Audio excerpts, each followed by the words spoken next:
Have you ever craved so many different types of food, but have different places for each of the foods that you like?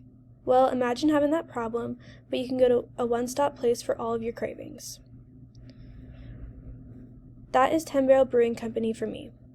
When I'm craving fried pickles, I always know I can find the best fried pickles in town at 10 Barrel.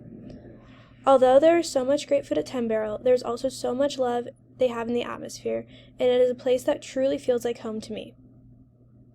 This place is so special to me because it was the first place that my family went to when we came to Boise.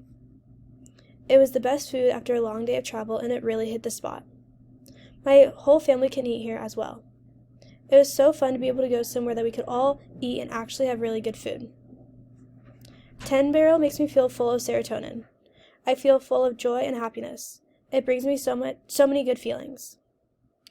It brings me joy because I can always have a fun time there. It is a restaurant I can go to when I am feeling proud of myself, feeling down, or just need a good meal.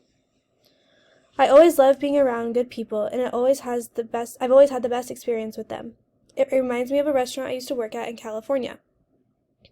I was able to eat there whenever I wanted, and I loved it. I had a lot of fun at work, and the food is so similar. I was able to really feel at home because of the food. This place is a place I can go to when I just simply want to relax. I definitely can say that this is my favorite place to be in Idaho. I love coming here, and I cannot wait to take my next visitor to 10 Barrel. Thank you.